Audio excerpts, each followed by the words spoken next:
Kia ora guys, Bird here, welcome to episode 10 of Thaumcraft 5. Apologies that I sound a little bit blocked up in the nose at the moment. It's because it's summertime here in New Zealand and I have hay fever, so that's happening. I believe most of the modern world, most of the West is like the northern hemisphere, sorry, which means it's winter, which means you have Christmas in winter, which means we have Christmas in summer. The weather's been great. It's actually almost been a little bit too hot. I've had to turn the fan that I've got on and the window closed, so gotta get this video recorded quickly, otherwise things are gonna heat up. Man, it's started doing that where the world kind of doesn't load in. It's kind of strange. Anyway, let's go ahead and head into the Thaumonomicon today, because we've got some new stuff to take a look at. Oh yes. Thanks to our dealings in the last episode with getting Essentia Distillation up and running, as well as a new smeltery and all that fancy stuff, we now have access to Infusion! Oh yeah, so let's go ahead and pick up that research node. Looks like it's going to have some Potentia in there, replacing the magic aspect. Very cool, let's get started with it. Alright, what do we got? We've got Fabrico, Machina, and Potentia. Okay. Right, let's see if we can get started with it. What should we go to first? We've got Motus and Instrumentum. Perimultatio is probably actually going to be our best bet there. So let's get some Perimultatio going, throw that down there. That's actually a new combo for that. Yeah, that's a new recipe. And then we'll probably go Periditio next, might be the thing. How would I go from like Ordo? We might have to do something like Jerlum. So we're going to go Ingis. That's probably not going to fit then. We might switch that out to Instrumentum, but we could use Instrumentum over here. What's the recipe for Instrumentum? Let's get over to the basic information tab and check that out. Base Instrumentum Metallum Potentia. So it looks like we're going to have to make... Oh man, what is the recipe for Metallum? It's kind of hard to remember all this stuff. Terra and Ordo, okay. Terra, Ordo. So that's Metallum. Then we need some Potentia, so let's get Engis in there and make those two into one thing. Okay, and then we can connect this to here, right? Yes.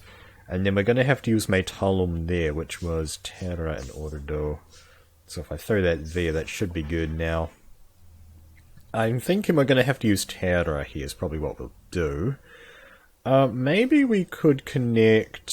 I'm thinking we could go like Terra and then like connect to this via life and somehow do something around there. Maybe so we could go like Terra, Vitrius, and then like Death or something. That will help out with connecting across here. I think that's what we're going to do. So let's get these out of here. And well, that's the recycling collection dude. If you can hear him.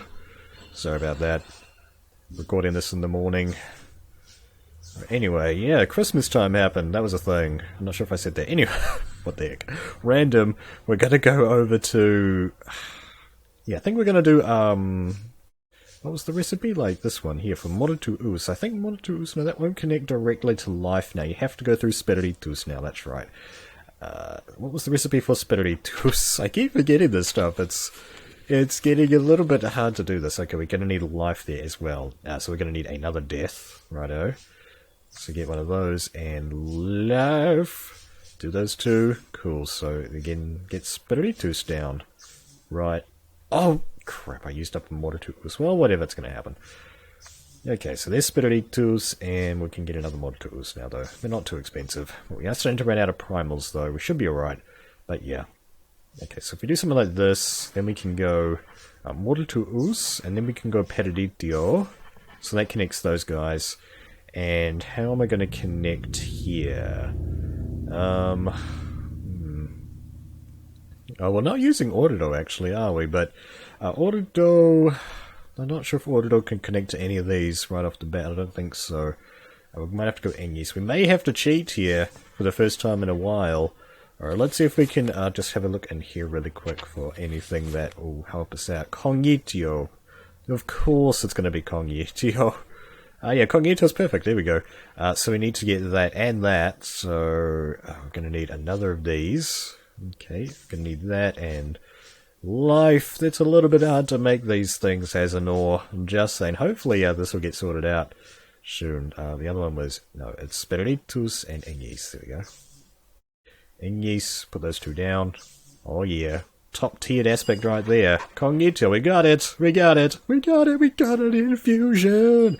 Infusion! Woo! Oh man, oh my goodness. Okay, that appears to have unlocked something over here. Helping them grow Crystal Farmer. Okay, that'll be fun to try out. We'll have to look at that in the next episode. Anything else fun get unlocked around here? I don't think so.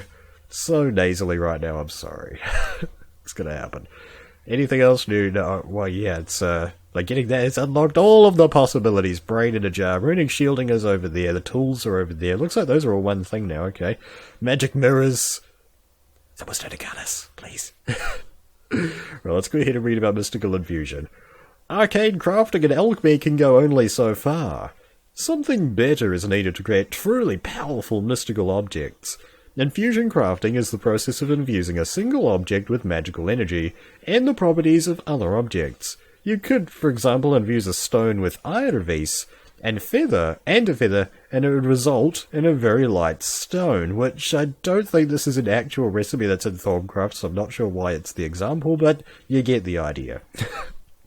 As is usual with thaumaturgy, things aren't quite that simple. To even get started with infusion crafting, there are several things that you need. A runic matrix, arcane pedestals, and a ready supply of magic in the form of essentia. Oh my days! 200 Octo! The expensiveness is real. You're going to need neat order of pretty much any type. Oh, by the way, I worked this out. Arcane stone bricks, and 4 shards of any type by the looks of it. Man, where's my detour? Where is it? I want to show you. I discovered this. Where is my dye? I swear I had some dye around somewhere. I found out that, I think I said a few episodes ago, if you make, you should be able to do something like this. And I didn't even realize, but yes, you can! You can make neat ore of any color. It's awesome. So we could get rid of this guy and put a red one in if we want. Oh, yeah, that's so cool. Just a minor side note. I think, is that the normal color? Yeah, I think that's a return to form for the original color of neat ore. Anyway, let's get back to it. Sorry about that side note. Anyway, arcane workbenches over here. Once you have the runic matrix properly placed into a structure commonly known as an infusion altar, you can begin your craft, or to craft. The central pedestal is located under the matrix where the item you wish to infuse will go. You will also need several more pedestals placed around the altar where you can place the blocks and items you wish to infuse into the target object. Lastly, you'll need watered jars or similar essentia containers holding the requisite amount of essentia, I would say. Once all this is gathered up, you can click on the runic matrix of the wand to start the crafting process. During the first stage of crafting, essentia will be drained from nearby sources. Crafting will stall if there is insufficient essentia available, and something that you do not want, as will be explained in the following pages. Okay. Once all the required essentia has been infused into the target object, the other objects will have their essentia essence drained. Only when this is done will the crafting process complete and you get your sweet item. Infusion crafting is not without its risks. The entire process involves forcing vast energies into a single object. Unpredictable things tend to happen. Usually one of the fusion objects gets knocked off of a pedestal or flux gets generated, but more catastrophic events aren't unheard of. The longer crafting continues due to unresolved problems like lack of vis or dropped items, the greater the chance of something bad happening. These effects can be reduced by various means. Firstly, you wish to keep the entire fusion structure as symmetrical as possible. Take careful note of where you place pedestals and make sure they are balanced with other pedestals on the opposite side of the altar. That's actually quite important. Somebody told me in the TC4 LP anyway. When placing fusion items into them, you may wish to keep them balanced as well. Yeah, that's what I was talking about right there. Lastly, you can place occult paraphernalia around the altar in symmetrical formations, so things like candles, skulls, crystals, etc. These will have the effect of reducing instability, and I'm probably just going to kind of cheese it and use a bunch of candles like I did in the last LP because it works wonders and it's nice and cheap. Alright, what do we got next? The Eldritch What? This is new. The dark eldritch stone you have discovered has some strange properties. When used to craft the Infusion Altar pillars, it will help reduce instability and speed up the crafting process by a moderate amount. It will unfortunately increase crafting cost slightly. Should you happen across any pedestals made from the same material, it will have much the same effect. Caution should be taken to carefully balance them, however, as unbalanced eldritch pedestals will massively increase your instability. I say what? Eldritch pedestal, eldritch stone. Okay, it doesn't show me a recipe for eldritch stone or stuff like this yet. Maybe this is going to be on the following pages. Okay, here we go. So we can make the eldritch pedestal with eldritch stone slabs and eldritch stone. Oh man, but we can't make them yet because we don't have a large enough wand. Alright, sorry about that. Just had to take a quick cut to blow my nose and check the phone because I got a new phone for Christmas and I haven't set it all to silent mode yet, so made a loud noise in the middle of the recording there. Anyway, eldritch stone is a thing that we don't know how to craft by the looks of it, so we'll have to come back to that side of it later on. Well, we can make the Infusion Altar, I guess it would be a good point to end the episode on, and I guess in the next one we can start crafting some stuff with it. So we're going to need some Netor shards and arcane stone bricks to get the actual runic matrix. I believe in TC4 it used an ender pearl, so in my view that's actually gotten cheaper, but it uses so much auto, but that's going to be okay. Arcane stone bricks, that's going to be this guy here. Oh, looks like it went to night time, so that's going to be 4 arcane stone. Okay, I think I've got a bit of that spear lying around. Man, okay, let's sleep the night away. Oh no, the night's almost gone already. Holy crap.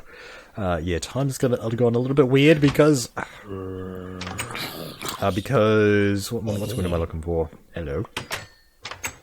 Because of all the cuts that I had to do. Yeah, anyway, where are we up to? Sorry, completely lost my train of thought. I've already got a couple of these, so that's all good. Really? Oh, that's gonna happen. We're gonna need... We've got 4 of those. Let's get some sweet loot. Let's see, I think I've got most... Yeah, I've got aqua mostly now, thanks to chunk mining. And the Netor, you can use any type of Netor you want. I've already got that, very cool. And my wandy. Throw that in there. Still having the problem from TC4 where sometimes you click there and it doesn't register. Okay, let's get these guys in place and throw the rest of these in. If I can click properly, there we go. 190 thanks to all our discounts. I don't think there's any way I can make that cheaper. No, that's as cheap as it'll go. Bonk that in there. Now we've got to basically hold this if we want it to charge back up. I can't really bonk this dude with it. Hey, it's a zombie villager in full gold armor. Oh, we'll take that helmet, sir. Thank you very much for your kind donation. Alright, so that's the runic matrix out of the way. Let's go ahead and throw that on the ground and scan it really quick and see what we got. And nothing new? Of course nothing new. It looks like the light is finally here, so I don't need to sleep the night away, apparently. Alright. Yeah, sorry that this episode's a little bit disjointed. It's been a while. It's an whoa! It's an angry... No, a furious baby zombie! I've seen furious villagers, but that's a new one. Okay, so you get 3 different furious zombie types now. Thank you, Azador. So that's all the zombies dealt with. Right, so that's the first step out of the way. We got the runic matrix. Up next, we need to make a bunch of these arcane pedestals, and the recipe... Oh, great. They keep coming out of nowhere! That was a grim something or other, and I got him in 1 hit. Oh man, anyway, let's keep going. This is a strange episode. So we've got arcane stone right here to make the arcane pedestals. I can't remember, I think that recipe has changed actually. It's cheaper now. Yeah, it takes 3 less stone. Okay, that's cool. Let's see, and that's going to be arcane stone. Okay, so we're going to need a decent amount of these arcane pedestals, that's for sure. So we need to head back inside. Pretty much the rest of our crafting here is going to be using these dudes. I don't think we need those ones, but we will need those. I don't want to use up all of them, so I guess we just need to keep 3 in there. If my maths serves me correctamundo. Let's make a bunch of these. Let's see, we're going to need a decent amount of them, so we might as well just blitz through and get that many, why not? And let's go ahead and go through like this. And I guess we can Oh, we're going to need a bit of Vise in there as well. Okay, I don't have an eye at a discount system here. So let's get 3 of those. I guess we're going to need... We're going to need probably about... We need more than that, that's for sure. Let's get a decent amount here. Let's go 4, say. There we go. Bonk. Throw those in. Yeah, like that. Cool. Oh, we've got some more right there.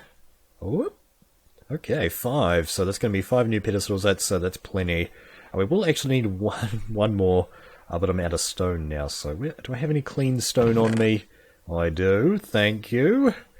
And let's just get a batch of these guys and make up a new batch of the things. Basically, I make them in batches of a stack of stone because you take a stack, you get 9 per crafting recipe, so you actually get a little bit more than a stack per, which is really nice.